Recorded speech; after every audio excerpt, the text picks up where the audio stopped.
ঢাকা বিশ্ববিদ্যালয় এলাকায় হত্যাকারীদের গ্রেপ্তার করে দৃষ্টান্তমূলক বিচার দাবি করেন তারা।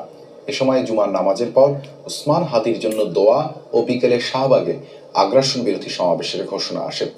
জুলাই আন্দোলনের সকল শক্তিকে ওই সমাবেশে যোগ দেওয়ার আহ্বান জানানো হয়।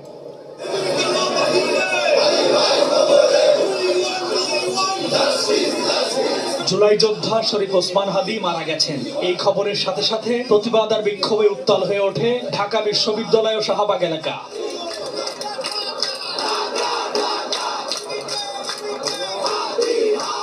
রাতে শাহবাগে বিক্ষোভে যোগ দেন জুলাই আন্দোলনের নেতা নাহিদ ইসলাম, আসিফ মাহমুদ, মাহফুজ আলম সহ জুলাই যোদ্ধারা।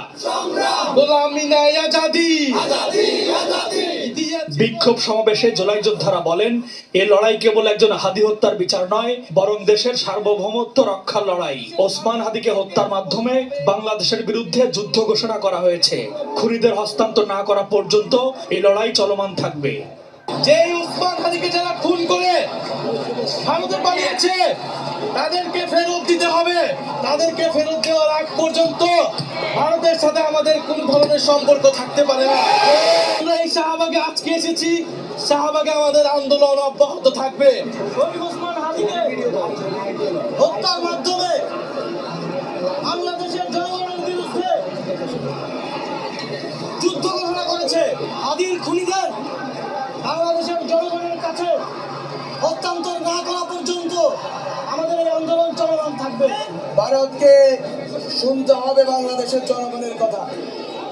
ভারতের এই ব্যক্তি হারে এই 18 কোটি মানুষের সাথে আপনারা যদি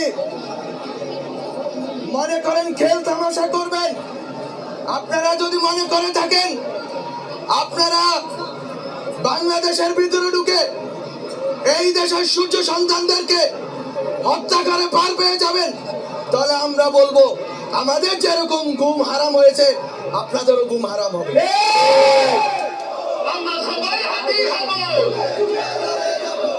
বিক্ষোভ সমাবেশে ডাকসু ভিপি সাদিক কায়েম বলেন, আওয়ামী লীগ দেশের স্বাধীনতা ও সার্বভৌমত্বের জন্য হুমকি।